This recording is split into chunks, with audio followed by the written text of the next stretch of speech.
there is something MMT does tell you about power inherently that some people are not very comfortable with, that money is inherently a tool used by governments to mobilize resources. Once we understand that, it then follows that the sovereign government or the sovereign entity that is imposing the tax and issuing the currency cannot run out of that currency.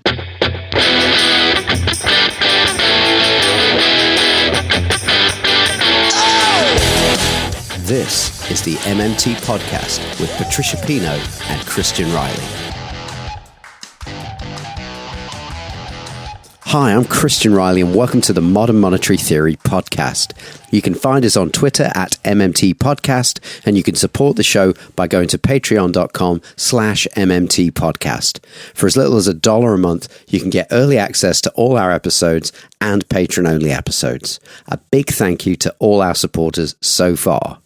So it's just me and Patricia this week. We thought we'd have a back to basics catch-up conversation about MMT, why we think it's vital for democracy, human survival, all that good stuff that's been sacrificed on the altar of the dangerous myth that governments with their own modern money systems can run out of their own money. It's just a completely inapplicable framing of how money works when you're the issuer of currency.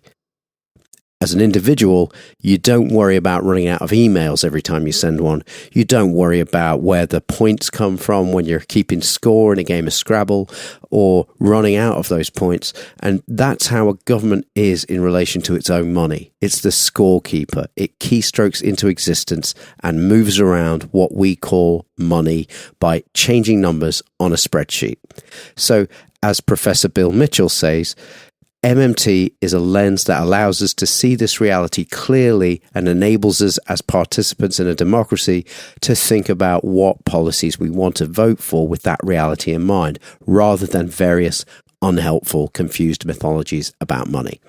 And as I've said before, politicians continue to work with the myths and the household analogies when it comes to government spending, because that's the way they think the electorate think about money, and that's the bit we can change. So thanks as ever for the time you put into learning about modern money. Keep going, we're making progress. There's a link in the show notes to free tickets to my MMT show that I'm doing in London on the 3rd of December 2019. If you're listening to this after that date, I'll be doing the show in 2020 at the Leicester Comedy Festival on the 5th, 12th and 19th of February, at the Glasgow Comedy Festival on the 22nd of March, and hopefully the Edinburgh Festival in August. There'll be more details to follow as the writing of the show progresses. Thanks for listening. Let's dive in. Hello, Patricia. How are you? Hi, I'm not too bad. How are you doing? Yeah, have you had enough of the GE yet?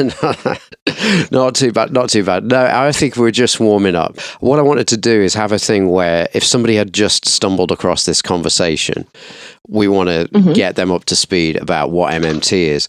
But I think maybe the place to start is just establish why it's important.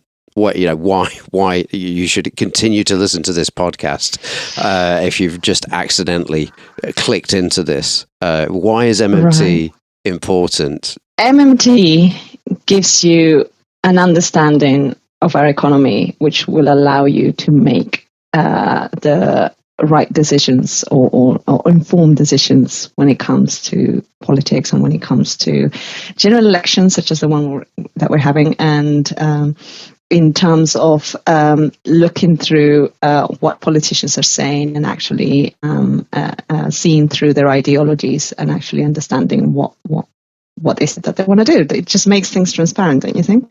Yeah, absolutely. And whoever you're rooting for in any kind of political debate, generally what happens is if you say, well, we want, say, a Green New Deal or we want a fully funded NHS, everybody across the political spectrum, not just the right of centre, goes, how are you going to pay for that? And we've been marinating in austerity rhetoric for a very long time now. So even people to the left of centre feel that the money is finite and it can't. Where is the money going to come from for our progressive policy proposals? Well, they're not even progressive. They were kind of like they were mainstream not so long ago. Just like, let's have an NHS because it's a human right. Let's have healthcare distributed by need rather than income. That used to be kind of, we used to have the self-esteem to know that was something that we should be doing in a civilized country. But we've kind of lost that, and we've lost that because people are saying we've run out of money. And there was that famous note that the outgoing Treasury Secretary scribbled to the incoming Treasury David Cameron. No, it wasn't. David Cameron used it as evidence that he did. That the country had run out of money, and it was just a joke. And apparently, it's a tradition to send these notes. So the outgoing Treasury Secretary in 2010 sends the incoming on this joke, this note, this traditional note, and he scribbled on it, "There is no money. All the best." And I think he just used it as a prop. The guy has sort of walked it back. So he wrote an article somewhere. I've been looking at this for my MMT show, that where he's saying, I really regret that. It's like the worst thing I've ever done. And absolutely. Like I say, as a comedian, I know what it means to try out new material and take a risk, and you've got to admire the chutzpah of the guy. It's now 120,000 plus deaths later due to austerity, so he's probably regretting that joke.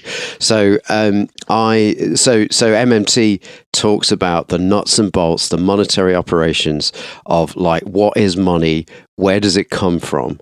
What does it mean when people say we've run out of money, even if they're joking? Can we run out of money? Who's we? all those kind of questions. So I think what's important to note, I think, is that while you and I are lefties, so we kind of, our interest in MMT comes from an understanding of the role of government spending in the economy, and you and I believe in public services, all these things that are for the public good can be done by government. There's no harm in admitting that, but MMT isn't ideal. It's agnostic, don't we say that? Because equally, somebody who isn't like us, who is a right winger and who believes, government should do nothing and the private sector should do as much as possible. Yeah, they could also use an understanding of MMT to their ends. Absolutely, because it's prioritize lowering taxes as opposed to government spending, etc. Of course, and I in fact, I'm of the opinion both. That we could. There's plenty for the private sector to do. There's plenty that it should be that should be sorted out that way. Let's let a market decide on these things. But then there are these other things like natural monopolies. I think healthcare is one of those. I don't think we should be distributing healthcare by, if somebody's got more money, they get a better service. I think I don't think that's. You're applying you're applying your moral lens onto an understanding of the economy, and MMT allows us to do that. But in the sense that it's a lot harder to justify not having a national health service if you understand MMT. That is absolutely true. Also it'll be if it's purely market driven. So this thing called healthcare only really makes money when people are sick, then it's not really I don't think those are perverse incentives. So I don't think it even helps people who are fans of the private sector sorting things out, because it's really it makes it more expensive. So it's taking more money out of the private sector for other things. It's taking more. It's adding another layer of bureaucracy as well, because you need this insurance industry and to mediate, and it's adding this sort of patina of free marketness to something that essentially, when you understand MMT, the money is coming from the central government no matter what.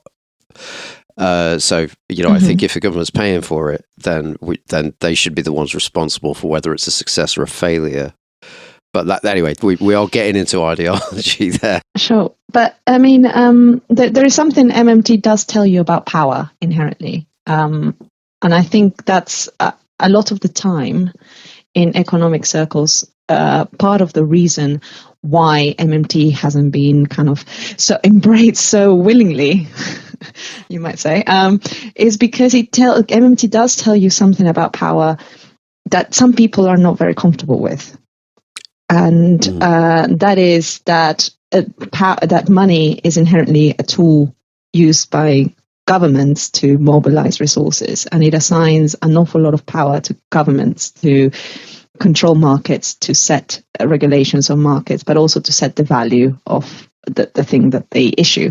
Yeah, we should. Yeah, you're right. We should just say it is a tool of governments because of the time and the place we're in, but it really is the tool of whatever overarching authority is in your domain where you live, and what the agency is that has the monopoly on violence, really. Exactly.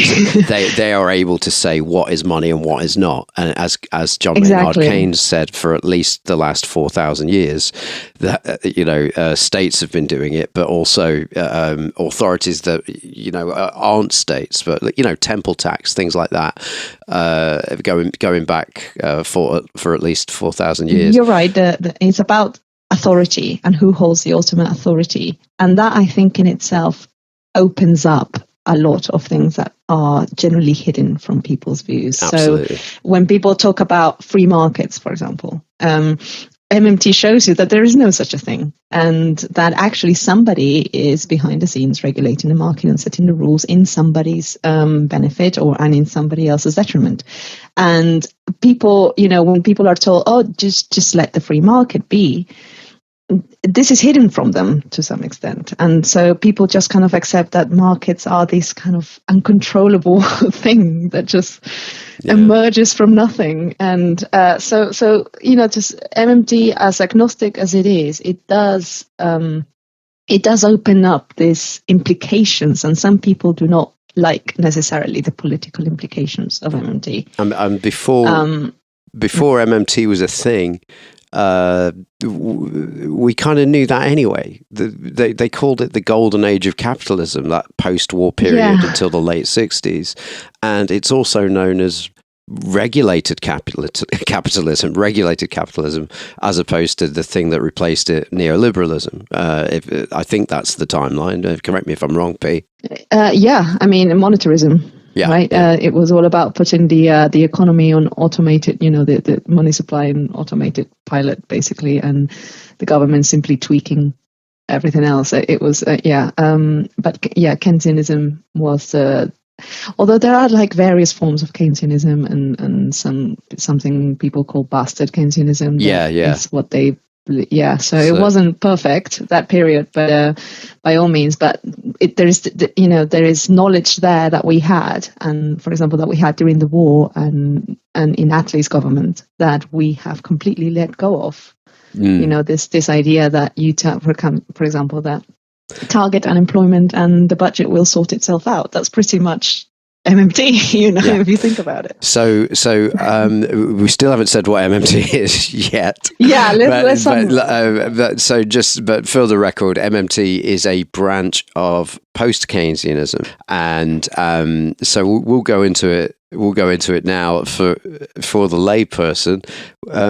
When you introduce MMT to people, Patricia, how do you do it?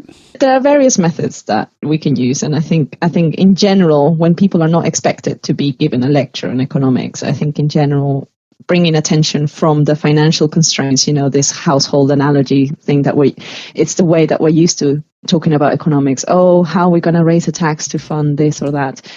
To bring the attention onto the real side of the economy side of the equation, and to talk in terms of, oh, well, where are we going to find the nurses that we need for the NHS, for example?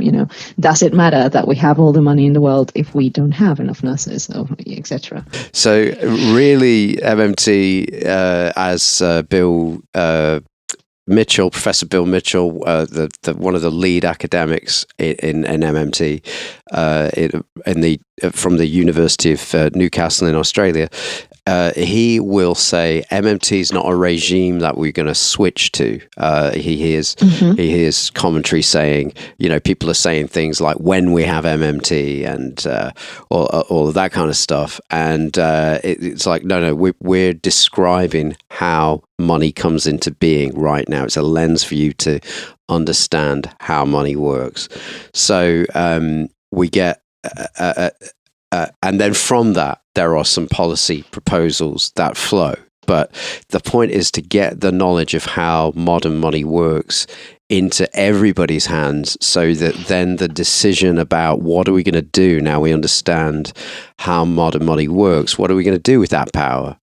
So maybe lefties come to it, they come across it because they get tired of being told there's no money. This note this guy wrote, there's no money, and they kind of go, well, what does that mean then? There's no money, and what is and what is money? And I always lean on the Mosler explanation of the way he lays out the difference between money and not money.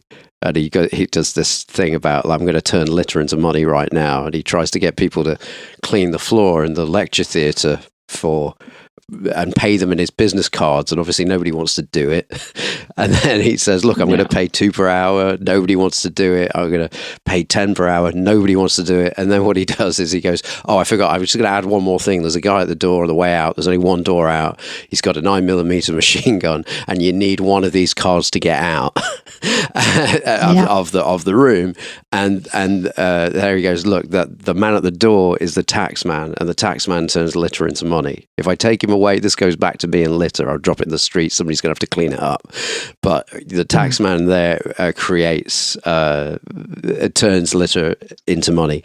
And he's also the monopoly of violence in that case. Exactly. So that sort of ties back to what we were talking about at the beginning, where and also they replicated that currency at the University, Kansas City, Missouri. The currency was called the buckaroo.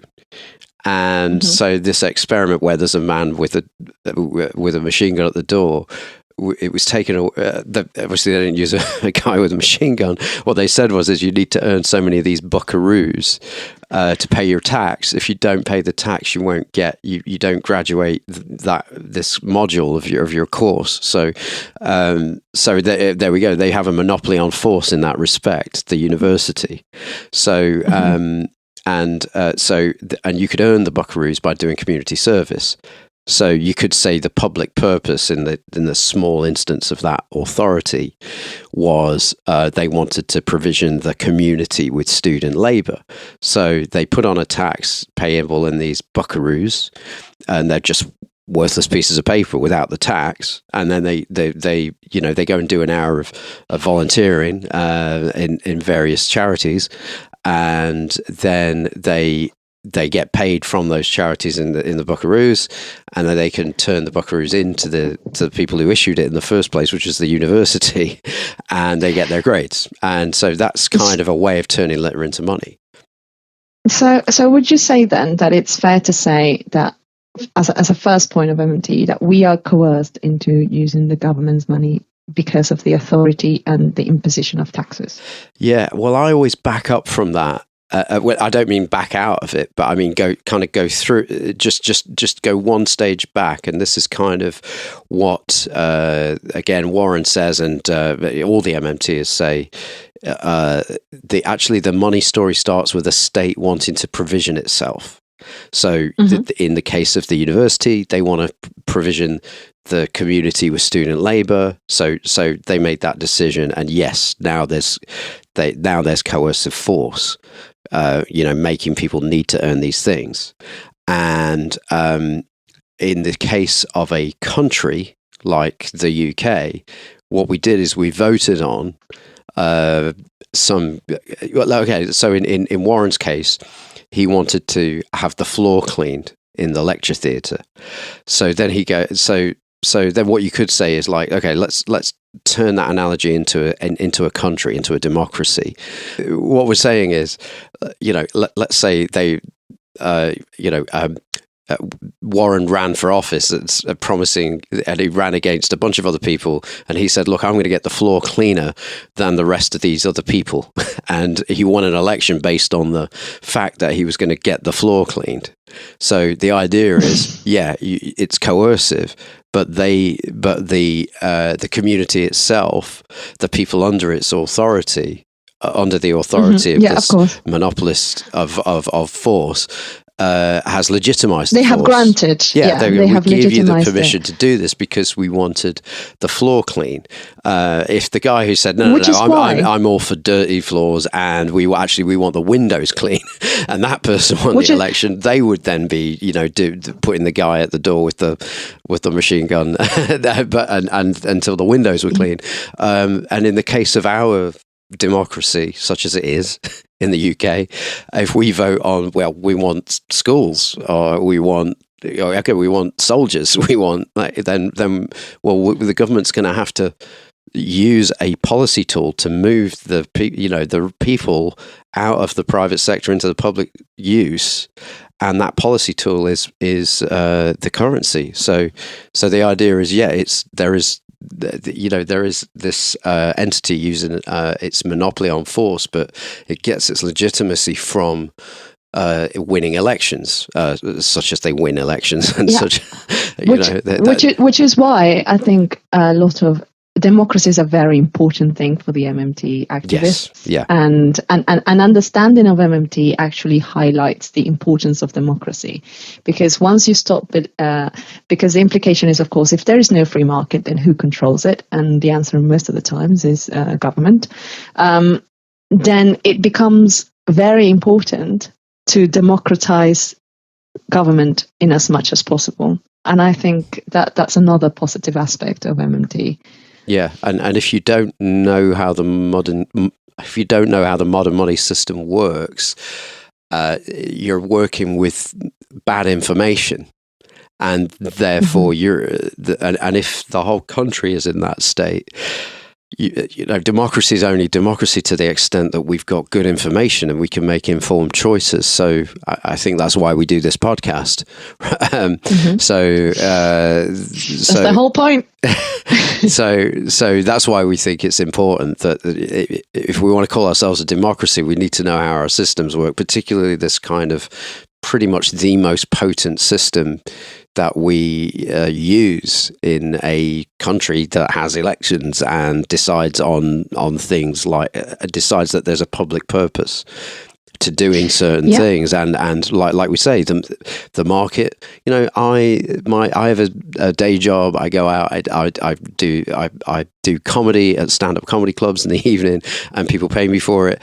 And that's some people like it, some people don't. Some people like the idea of going to a comedy club. They do what they want with their money, and that's a market. And there can only be a market for those kind of goods and services if we have money, and if we have this medium of exchange. So there's plenty of things that the government should get out of the way of. But when it comes to certain things, I think market distribution it's not effective. And in fact, it costs us a lot more money. It takes a lot more resources. For instance, all the extra staff that you've got to have when the money for running the train system's got to go through this huge succubus called Virgin Trains. It's got to siphon off a load of money to pay this extra layer of bureaucracy and profits for shareholders, and it's public money at the end of the day. It's just been hijacked by another organization. That's the way I see it, obviously, but you can make up your own minds about that, how well it's working and how much it's costing us. I mean, there is a GE, and all these things are very important, and we should discuss them. I just want to finish up with kind of the basic elements of MMT. So we're saying, so far we have said that MMT shows you that an entity with an authority has imposes a tax, and that tax imposition generates a need for work, and then the government or the authority issues the thing that you need to pay that tax with in exchange for work. Shall we just flip it the other way around and say but it starts with, we've decided the work needs to be done, and we've decided that it's not going to get done on a voluntary basis, even though we all want it to be done. That's really what we're saying is a state desires to provision itself and then goes, okay, we're going to lay on a tax, present you with a tax bill, to get you to need our tokens. So in the first instance, you go, right, like Warren does with his business cards. In the first instance, he goes, right, you need to pay my tax. And they go, well, you haven't spent any cards yet. How can we even pay you taxes? What do we need to do? And then he gets to go, right, well, I need you to clean the floor. and then you earn it. So the tax bill comes first. It creates this vacuum, this need for people to get the business cards, or in our case, the pounds, and and then we go and get a job, as a nurse or a soldier or whatever, and our income from the government, then we spend that into the rest of the private sector. That's the other golden rule of macro, isn't it? That somebody's spending is somebody's income. So, I need to earn the money from the government to pay their tax, but I earn more than I need to pay the tax because I need to eat and pay rent. And so the public have this thing called public savings desires, where we want to retain more than more money than we need to pay the tax. Once we understand that, so that kind of system of authority and imposition and tax and what gives basically what creates the need for people to earn money and to exchange money effectively, it then follows that the sovereign government or the sovereign entity that is imposing the tax and issuing the currency cannot run out of that currency. Yeah. Right. So that's the second kind of big MMT statement. And government can never run out of money. And we are sorry, it's taken us half an hour to get to the big reveal of MMT. The government cannot run out of money. It issues its own money. And and so another way to say that is taxes don't fund spending. I like that. It's a good jumping off point, but some people go, well, the word fund is ambiguous. So, that the need to pay taxes makes people need to earn the money. And in a way, you could say that's funding, but I don't agree. I think we all know what funding means. I think it's dangerous to use the word funding. Yeah, so because it draws parallel with households, right? It draws parallel with the way that households work. You'd have to be really, you'd have to be, I think, quite pedantic to misinterpret what that statement means in that way. So taxes don't fund spending, and it's the other way around. Because from inception, the government is spending the money into existence. The private sector needs to, the spending's funding taxes. The government has to spend first. And that's another one of Warren's great illustrations, where he goes to Pompeii to give a tour, and he's going on a tour, and the guy holds up a coin and goes, "Look, we found these coins in the ruins, and that proves this place was a great place to live, because they would collect coins from the population and then spend them. The government would spend them to get the place cleaned up and have police, and it was a really civilized place." And Warren butts in and he goes, "Oh, actually, it was the other way around. The government spent the coins first and taxed them out." He goes, no. They taxed first and then they spent. And he's going, "Okay, well, look at the coin. Where did it come from?" And he goes, "Who made the coin?" He goes, "Well, the government made it." And he goes, "Yeah, okay. So how did anybody ever get them to spend?" He goes, "What and apparently it didn't go well after that." Yeah, so for those who want to listen to that story, because we have an episode on that, right? Which is number 28, I think. Oh, is it great? We have a few on Warren Mosler, but I think it's number 28, Sovereign Currency, A Beginner's Guide. And it's a talk he gives in Scotland, and he tells the Pompeii story. And it's very good. So I encourage everyone to go listen to it. And also, you've got, I think one of our early episodes, it was like 1, 2, or 3, maybe it was 2, where I think I led with that statement. We led with that statement of you waking up in the middle of the night. Oh, yeah. That was your light bulb moment. You woke up your partner. Everybody has a light. You woke up your partner at the time in the middle of the night and went, taxes don't fund spending. That may have played a role in our eventual breakup. I'm not sure. I could never tell, but maybe. I mean, everybody has that moment though, right? Yes, of course. Absolutely. Yeah, absolutely. Everybody has like this epiphany and suddenly you realize, oh my God, everything is upside down. It does reduce your ability to have epiphanies when your partner wakes you up in the middle of the night. So I can see both sides of this. Yeah, I don't. So, yeah, he didn't take it very well. This guy wakes up after like 2 hours sleep. You can't control when you have your epiphanies. So then we follow on from that then. That if governments then have no financial constraints, they have all the money and the money is what funds the taxes, then what's the limit of government spending? In a financial constraint basis, there is no limit. But when it comes to the reality of how to run your economy, then you realize that your constraint is given by your real resources. So in the case of that story about that Warren Mosler gave about cleaning the office and hiring basically everybody to clean it, the limit of how many business cards he could issue was how many people there were available to clean or who would take them to clean. Yes, yeah. Some of the people probably might, would have just walked out and gotten shot. And that's terrible because that's trashing your productive capacity of your economy. Yeah, it is. I mean, that's Zimbabwe, basically. And then you've got to pay other people to clean it up as well, and that's a real drag on the economy when all you really wanted to do was get the floor. You're importing labor, yeah. Yeah, okay. Yeah. I mean, thank God it was just a thought experiment. It could have ended up. You know what they're like in the States. It could have been hyperinflationary episode in the office. Exactly. Yeah. Everybody pushing wheelbarrows of business cards around. But this is a big thing, isn't it? Because most people, I think, accept the fact that government can issue money unlimitedly. But then then you get Venezuela or Zimbabwe or Weimar Republic. Okay, so. Let's just back up to where we said. So the limit to government spending isn't how many pounds they can put in the economy or dollars or yen or whatever the currency is where you live.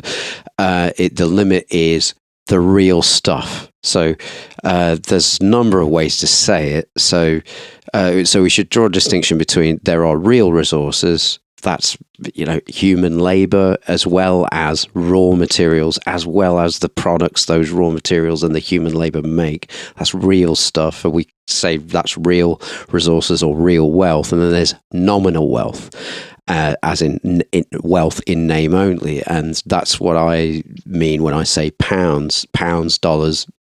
These numbers on spreadsheets, which is the way they exist, really. That is nominal wealth. So we can't run out of nominal wealth, but we could maybe run out of real wealth. We could run out of real stuff. So another way to say it is if it's physically possible, the government can afford it. And also another way to say it is if it's available for sale in the currency that the government issues, then the government can afford it. The government can afford to buy anything for sale in its own currency, including all idle labour. Does that sound about right? Yeah, that sounds right. But the other thing, the sustainability issues come into consideration as well, of course.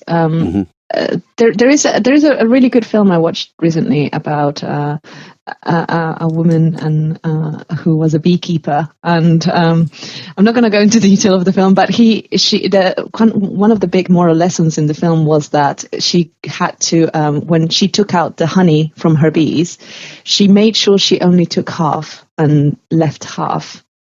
So that if, for example, we could go and say we're going to fund, the deforestation of, because we need as much wood as possible, we're going to just take down all the trees. That wouldn't be in the long term sustainable. That could actually kind of destroy basically a lot of or just your economy and your resources and the things that people need to live. You destroy your ecosystem. So, there are short term, I think, considerations when it comes to analyzing what resources you have available, as in how many people you can employ, how many raw materials you have. But there's also long term implications that you need to consider as to, whether some spending is desirable or not. Yeah, and this is kind of the case for and people hate it when you put these two words together, a planned economy. We should be looking into the future, because we are where we are with climate change, or climate crisis, probably the better way to put it. We are where we are with that because we're not, the incentives are very short term. If you rely on markets to distribute goods and services too much, the thinking becomes quite short term. The inside communications have come out now where the fossil fuel companies knew really early on that they were going to have a fight on their hands, because their own scientists will say, yes, we are causing and we will continue to cause a climate crisis, and we're going to get a lot of pushback. Nobody's going to want to buy our products. How are we going to do this? And they went to work as early as the 70s, I think, of it with a disinformation campaign, trying to sow the seeds of uncertainty so that they could depict it as, well, there's this battle raging in academia about whether climate change is human made or not, and as long as they can depict it as, well, it's, the science is not conclusive yet, there's no consensus.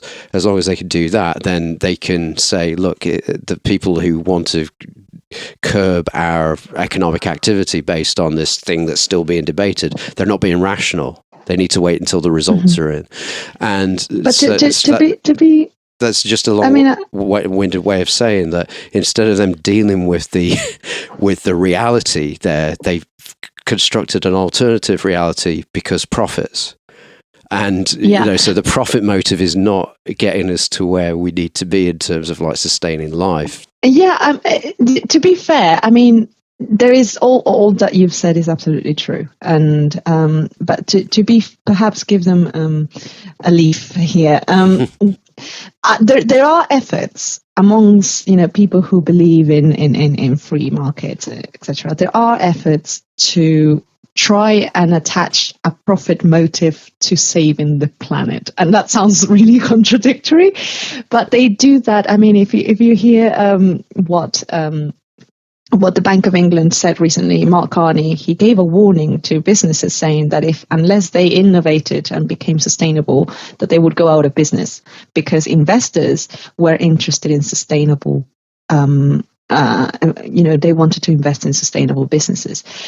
There is a problem with that, because the progress has been painfully slow, compared to government enacting legislation. The efforts are disorganized, they are voluntary to a great extent, and painfully slow.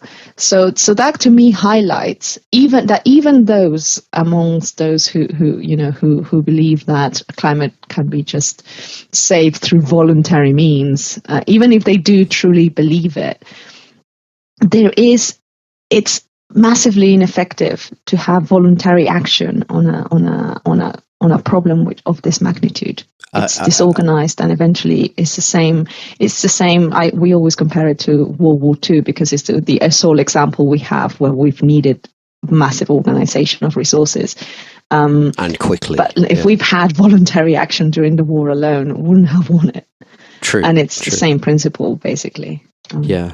So just trying to give them a bit of credit in the sense that I do think that there are people who are genuinely kind of care and want to make a difference, but there's a refusal to accept that the methods that they're using are massively ineffective. I will give people credit. People that work in organizations, yeah, they want the best for themselves, and I don't even mean that. I don't mean they're selfish. I mean they want the best for their families and stuff like that. But the organizational incentives, the structures of the organizations they're working in, won't let that happen. Just by it works against them. Yeah. Well, it's not even accidentally working against them. It's like, when you said Mark Carney said, look, you need to invest in sustainable.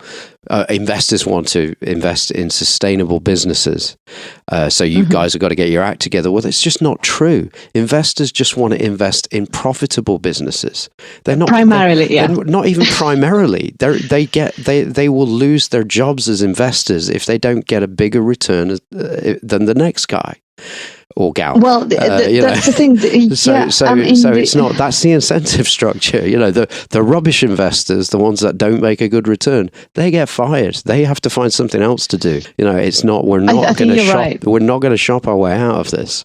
And I think you're right, and I don't like that you're right. Because my colleagues are like trying really hard to figure this out. No, I don't like it. I don't like it, but I think whatever the answer is not going to be a lie. We've got to look these things dead in the eye and go, look, that is the incentive structure here.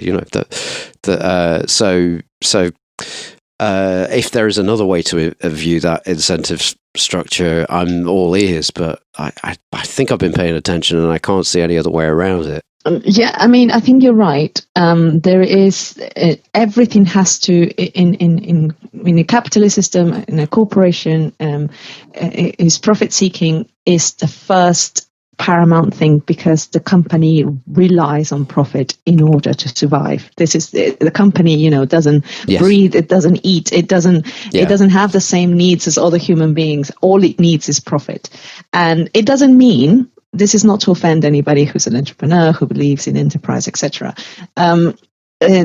Because there are people out there who are, kind of entrepreneur and admire all that, but who genuinely do care about sustainability, but they are reluctant to admit, perhaps, that even if they care about sustainability a lot, profit will always come first. And this is what you were saying, isn't it? That even if you did care, the system simply does not allow it to be if a priority. Exactly, yeah. Now, if I was talking to, a CEO who, made their living having to, maximize these kind of profits, I'd probably attack the subject in a different way, but I'm talking to you, so and we can be honest about it.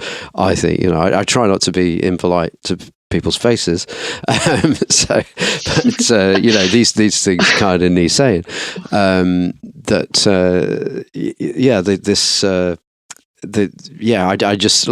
Like I say, I don't think we can shop our way out of this problem, and culturally, that's a very hard sell.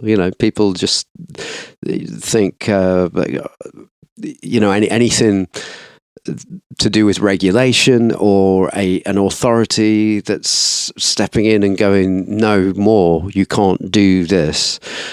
People think, that's the Soviet Union, that's the worst of state planning, and I just don't see any other way around it. There are some really clever people in the world, and there are some amazing entrepreneurs. I mean, and I'm at a point where what I do for a living, I sell hot air. And so there's nothing more nothing than what I do, and it puts food on the table. So I don't mind that we live in this advanced society, and I don't mind that we have a thing called money, and I don't mind profits as an incentive structure at all. But there are places where it needs to get the hell out of. Because it's not all these clever people have not stopped climate change. All these entrepreneurs haven't gone, I've spotted this golden gap in the market. You idiots, you should be mining this amazing thing that saves the planet. It's not there. It's not there. Yeah. You know, these people are well funded, well resourced. Because Bill Gates has got 100 billion thereabouts or something. You know, maybe he's had a bad year and he's got like 98 billion. Who knows? You know, they've got all the resources in the world. They've got all the cultural resources where our culture is really on their side. We really think these people are amazing, and you know, yet still the solution hasn't presented itself with all these amazing people. And this is starting to sound a little bit anti-capitalist, isn't it? Well, no, I'm trying to reinforce the fact that, like, it's well, you know, there is a difference also between capitalism and market systems and free market systems, isn't there, as well? But it's you know, I like I say, I'm trying to reinforce that it's if we like this system, and I'm trying to say, yeah, it kind of works for me. You know, the fact that, you know, I don't. My dad, my granddad were miners. You know, they, you know, less of us have to do that kind of work now because of progress, and maybe the right kind of progress. You get a robot to go down there and not get a black lung. Great, you know. So I'm all for that kind of progress. So you know, but what I'm saying is, if we like this system, if we value it, if we value the positive things about it, and we've got to address its shortcomings. Or you know, we won't have that, or we won't have this system or any system, because life's going to get really hard, because our real resources are going to dry up, and you know, our living conditions are going to get really bad, and you know, our quality of life is going to go down if we don't understand how these things work, how we connect to the money system. Yeah, and this is kind of going into kind of Green New Deal territory, isn't it? Because the Green New Deal, it means a lot of things to many people, and there are various versions of it. But to me, it's at the very least, the Green New Deal, what it does is it aims to regulate the market into sustainable practices. So what you're saying, basically, not an abandonment of capitalism, simply a regulation of capitalism in order to take us to what the minimum required is to survive, basically, to make this whole system sustainable.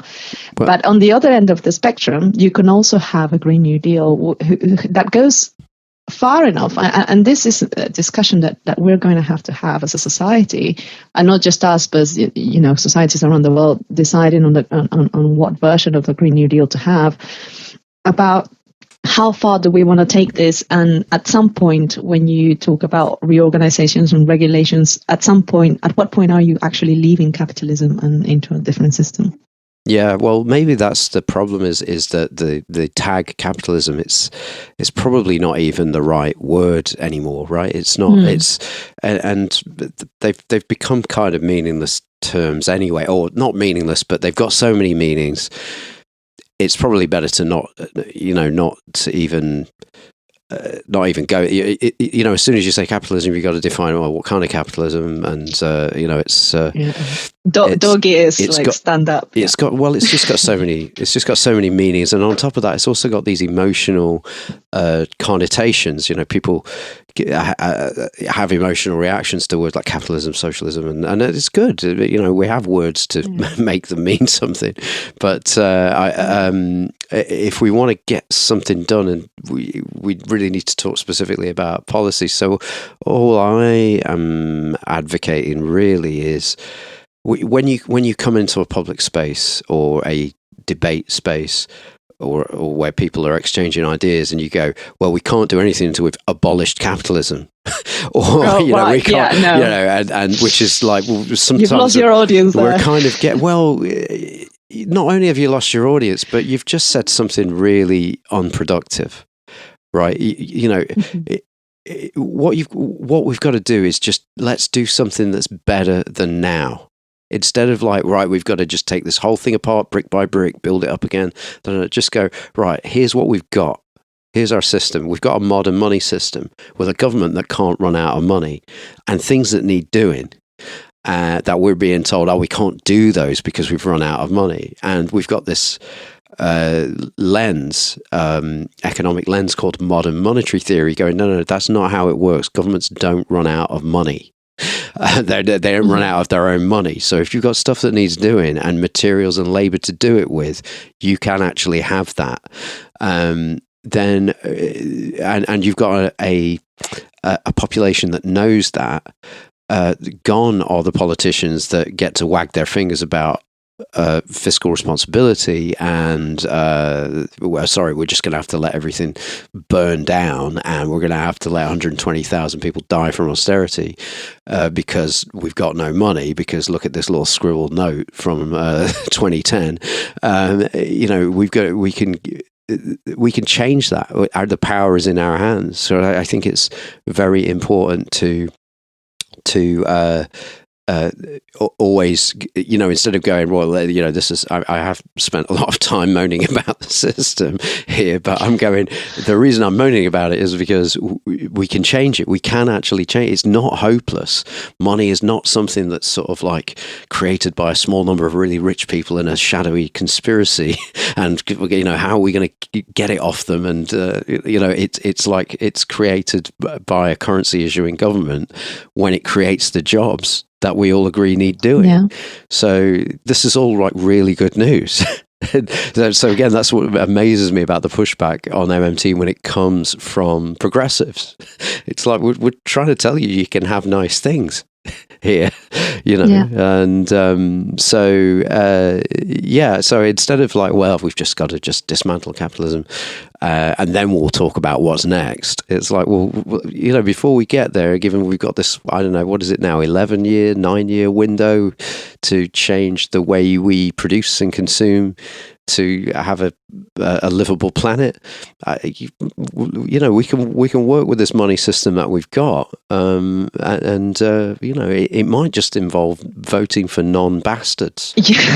I mean that would be a huge progress in my view. But I'll tell you where I'm coming from. So I gave a talk, a small presentation for work colleagues. I work in sustainability, so they are interested and they're open-minded, and I talked a little bit trying to describe what the Green New Deal was. But I was aware, and for anybody out there doing this kind of presentations at work, just explaining a bit of my experience in terms of the audience was obviously very mixed. I am a lefty, and they know I'm a lefty, but I knew that I couldn't frame, as you say, saying we need to end capitalism is a straight away, it's an ideological statement, and it may have practical kind of background to it, but it's perceived as a very strongly ideological statement, and it means that then your audience may not be so receptive to what you're saying, and so I presented it in a way, or I tried to focus on the practical aspects of saving the planet effectively, and why we needed a Green New Deal, and why a Green New Deal was the only way to achieve it. And I was transparent to them in the sense that these are the conversations that are happening behind the scenes in terms of the politics. But we don't all need to agree. But one of the things that they did one of the questions I did have was. Because I made parallels to the Second World War and the mobilization of resources then. And one of the questions I had, which did make me think, was, well, back then everybody was united behind a cause. And right now we don't have that. We have climate deniers. We have, I think, the majority of the population believe climate change is a real problem, but not all of them are on board. And so there was concern that that this couldn't happen because of that we were so disunited. And I think that only brings back home the fact that we need to find practical solutions to the problem, and also we need to try to be mature citizens in terms of understanding what each group's interests and concerns are, and trying in as much as possible to find a way through that considers this. So, for example, during the war, the fact that the government was spending and there was huge investment, government paid attention a lot to trade union concerns and to inequality, and how to maintain inequality low was seen as a key aspect of keeping everybody on board with the war effort. Because the last thing you need when you're mobilizing the country to do something, push in one direction, is to actually have division within the country. So they arranged deals with trade unions as to, they were completely transparent as this is what we're going to do, this is how we're going to spend, this is what's going to happen for your wages, this is what's going to happen for their wages, and this is how much tax everybody's going to pay, how much deferred payments and savings everybody's going to have to do, etc. So I think that's kind of what a key aspect of the Green New Deal. That's why the social justice thing comes in. Mm-hmm. And it's and I think the social justice thing, as much as it has an ethical implication, it also has huge practical implications for delivering all the changes that we need to deliver. Yeah, and it's called just transition as well. It's known as that. That's the same transition. Yeah. So the idea is, we can do this, and we can do it in a way that won't leave workers behind. So exactly. One of our episodes, maybe about 10 episodes back, is a talk that Bill Mitchell gave on the Green New Deal. And you were there and I were there. I was there, sorry. And in Brighton, part of the Labour conference Fringe. And he says, quite early on, look, I'm not really talking about modern monetary theory here, the lens about how money comes into being and how it goes out of being, who's in control of money. He's saying, right, I'm here to talk about what it should look like if we're going to restructure our economy. And he says that we should do it in a way that leaves no worker behind. For instance, there are communities that really will struggle and maybe die without their coal industry if the coal industry was just shuttered tomorrow. So he's talking about, look, let's have a 20-year time frame for winding that down. And when he says that, he doesn't mean let's keep burning fossil fuels for 20 years. It's we can put people into transitional jobs. We can guarantee their wages. If we're going, look, this thing's going to kill our planet. This activity that our business, our livelihood is dependent on, is going to destroy our environment. But also, if you don't have the currency tokens, the Australian dollars or the yen or whatever, to get the means to have life, you're going to die. So we can we can fix that because they're just tokens. We can, the government can fix that. So we can guarantee your income for sure. But also we can guarantee you a job, and again, that's the MMT job guarantee is there. It's not the whole of the Green New Deal, but you don't get a just transition without the job guarantee. And what the job guarantee says is what we have at the moment. This thing, just to rewind back to, we're saying the real limits of spending for a government is the real resources. And once all the resources are in use, including labour, so you're at zero, you never get to zero, but let's say you've got zero unemployment, the next person that tries to hire a person will get into a bidding war, and that will drive the businesses put their prices up to be able to pay their employees more, and the employees, which now are in quite a strong position, they get to negotiate their wages up because the prices have gone up, and that whole thing leads to a thing called a wage price spiral, I think it's called, and that pushes the value of the currency down. And so the way we avoid that happening at the moment is we actually make sure that there is a pool of unemployed people in the economy. And it's also known as the NIRU system, non-accelerating inflation rate of unemployment. So so they a bunch of people with letters after their names get together and go, well, we think it's this, we think it's this % of unemployment that we need, and if we go below that level, inflation will spike up, and it'll push the value of the currency down. And so, given that we have this buffer stock system of people moving in and out of unemployment to stabilize the price of money in our system, what if that buffer stock of unemployed people was a buffer stock of employed people doing all kinds of things to be determined by the community in which the unemployment exists? So it's federally funded. People hopefully now understand that that federal funding can't run out. Federally funded, you mean centrally funded? Yeah, funded by central government. National government funds it, but it's locally administered, like the school system to some extent. The money comes from central government, but it's administered locally. So. So instead of going to the job centre to prove that you've succeeded in not getting a job and you're being a good inflation fighter for the government, you go to the job centre, and the job centre goes, here's a thing you can do actually, and it's going to make the community better, with the actual community where you live better. and you're still in work, which means when the private sector picks up again and wants to hire you again, you've got a track record. And and it's voluntary, so you don't even, if you've got an ideological opposition to it or something, you don't have to.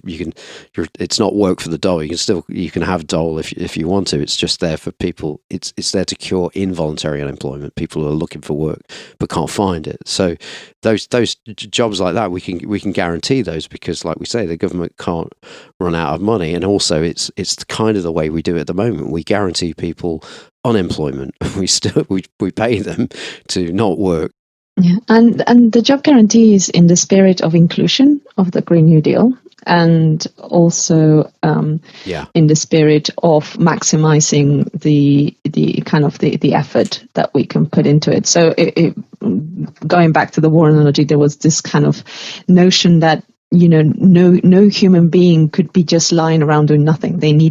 Everybody needed to contribute in some way through work to the war effort, and that in the most obvious way was obviously being soldiers at war, but back at home, women took on factory work. There was such a demand for workers at home that you basically had a job guarantee. So it's kind of in the same. The job guarantee now is kind of the same thing. Not the same thing, but kind of in the spirit of saying no human being goes to waste. Everybody can contribute to the green transition and having a sustainable society. Yeah, and also, people kind of go, well, look, maybe we don't want to work. I mean, in fact, maybe we've analysed the economy and robots are doing everything, and we should all be working less rather than you guys coming up with new jobs, new activity for us to do. It's make work. And what I always say to that is, well, if you might be right. Let's say we can get done everything that we need to do on the looking after vulnerable people front and the not burning the planet down front. So the healthcare crisis and the environmental crisis, let's say we can do that. You've done the maths, and actually it will only take all of us a 4-day week or even a 3-day week. Well, to me, the only way to have that as a standard, a 3-day week or a 4-day, is have the government run a job guarantee that's a livable wage for a 3-day a week job or a 4-day a week job. Because then the private sector, no other employer can. They will have to better that pro rata. So if they want people to work 5 days, they've got to offer something better than what the job guarantee is working. So that's the only way to me that ensures that everybody gets the 4-day week. What they mean is, oh no, I should work a 4-day week. I'm still happy for people to go down mines in faraway places. I don't care. Then I'm like, well, again, it's my sniff test. It's like, well, I don't think you're that committed to liberty for everybody, just you. And, what are you, the royal family? It can all be done in an inclusive way, right? There's no need not to be inclusive when it comes to all these policies. And we can discuss, 4-day weeks, 3-day weeks, and eventually maybe 1-day week, But it all starts with this idea of like, viewing the job guarantee as first. It's what we do at the moment. You're guaranteed a job. If nobody else will hire you, your job is to stay at home and not get a job to fight inflation, right? So we change that to a job that's doing something. Yeah, that's basically the public option right now. Yeah, that's our employer of last resort guarantees us that, right? And so we change that to something that actually pays a socially inclusive wage rather than barely subsistence level, because basically all they want you to do when you're on universal credit is not die, because if everybody dies, then we'll be at full employment and we'll have this awful wage price spiral situation. So that's all they really want from you when you're on universal credit. And so we change that to a job that's actually doing something, and again, to be determined by the community in which the unemployment is. And then if we go, well, if we start realizing, the employer of last resort, the government does set the minimum standard and the minimum bid for what a human is. In nominal terms, whether we like it or not, it does that, because we have this modern money system. Then if we democratically or collectively bargain or whatever to change the conditions of what that minimum bid is, that sets the benchmark for the whole economy, and that's actually the only way to do it, really. If we take the hands-off approach, we're just going to have what we have at the moment, which is this unemployed buffer stock, people moving in and out of it, 120,000 people dying over a period of 7 years, and those are people that that have things to offer, and that's our real wealth. We shouldn't be trashing that. Because of these stories we tell each other about what money is. They're just entries on spreadsheets at a central bank. They should not be killing people. They should be really enhancing our lives, and certainly in this crisis moment, we could be doing a hell of a lot better.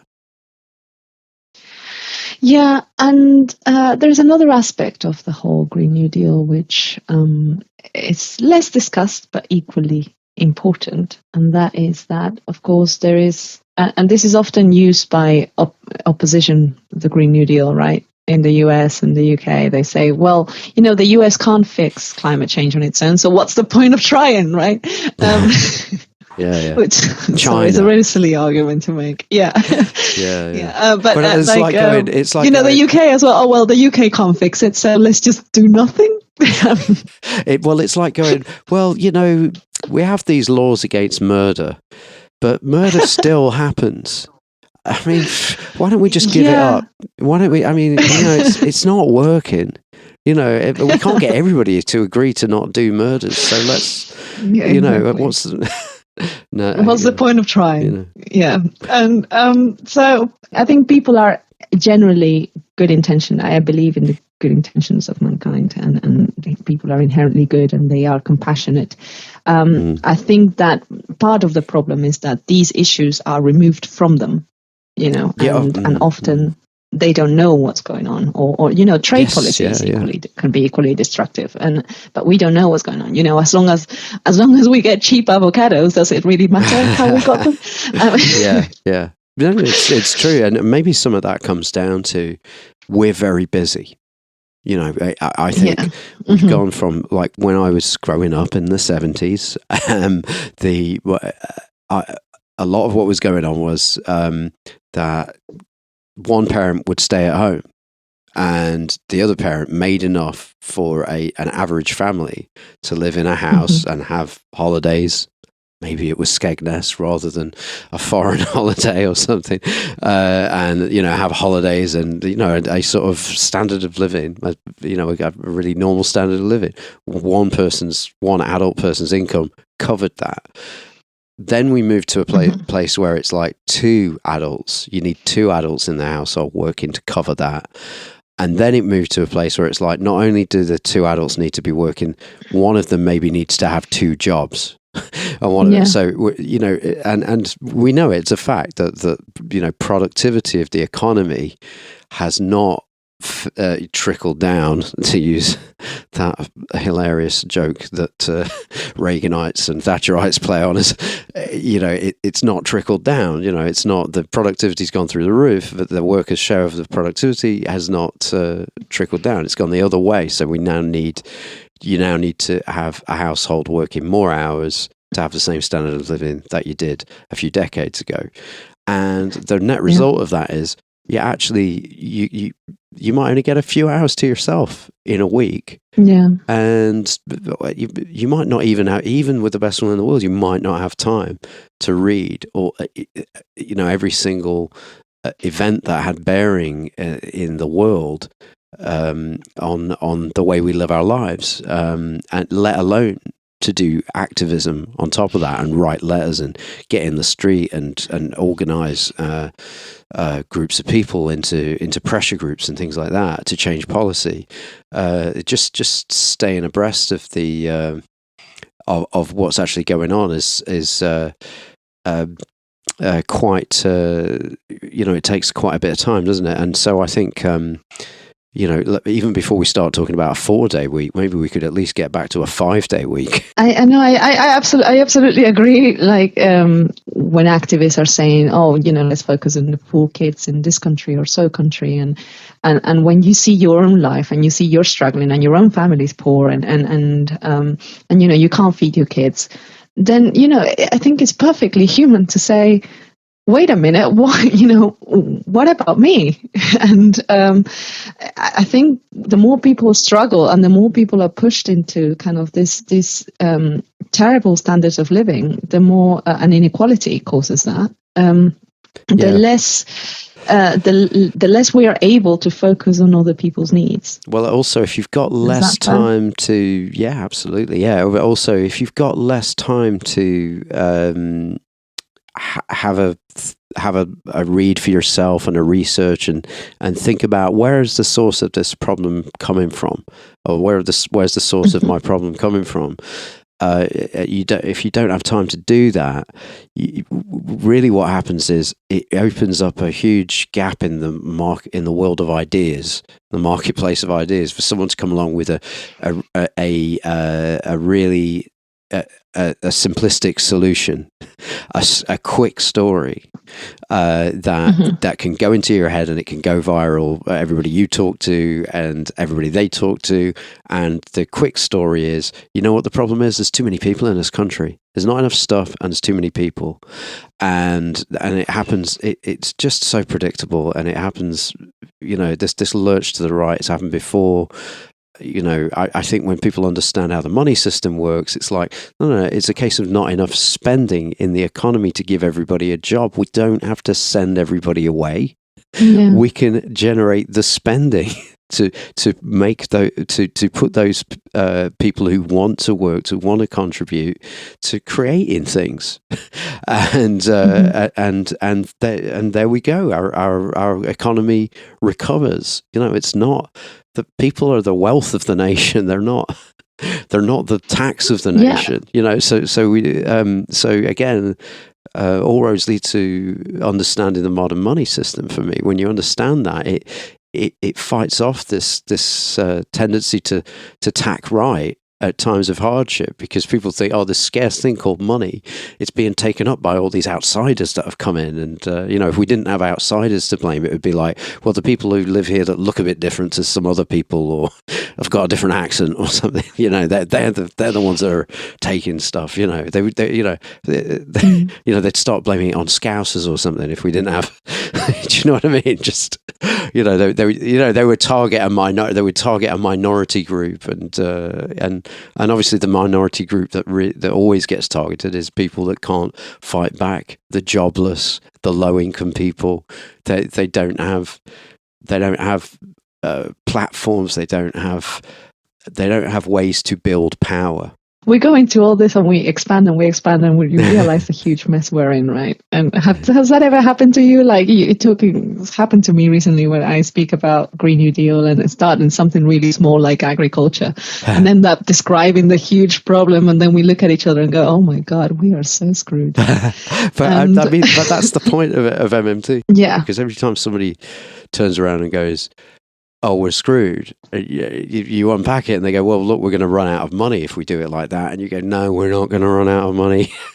This is what money is. Okay. Tell me we're going to have inflation. All right. Well, maybe we can talk about that, and we can talk about how to avoid inflation. We've got reams and reams of research that's been done about how to avoid that, and not least an examination of World War II done by our friend Sam Levy. Sorry. But that was one of our episodes, if you can go back to that one.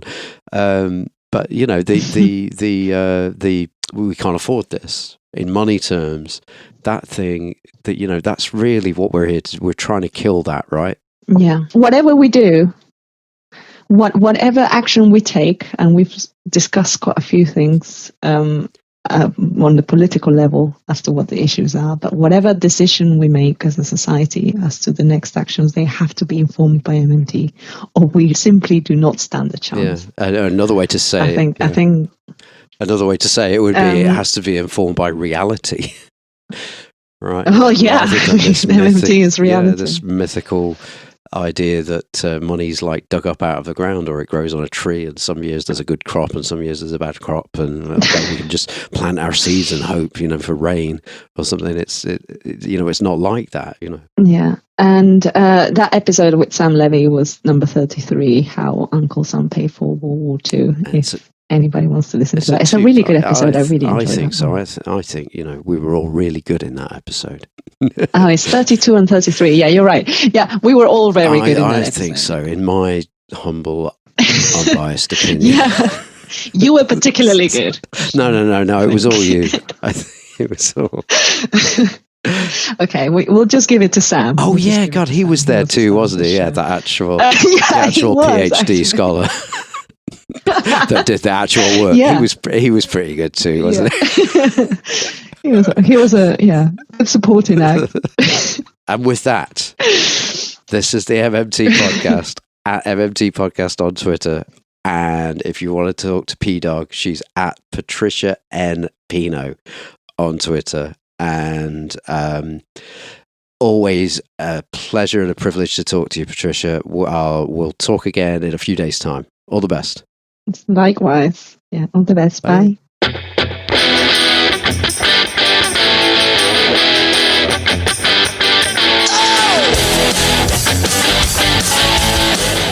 That was the MMT podcast with Patricia Pino and Christian Riley. Don't forget, you can support the show through Patreon, starting at $1 a month, and get access to patron-only episodes.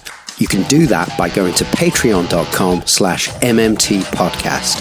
You can also find me on Twitter at MMT podcast, and you can find Patricia on Twitter at Patricia N. Pino, and you can email us at mmtpodcast@outlook.com. Thanks for listening, and we hope to hear from you.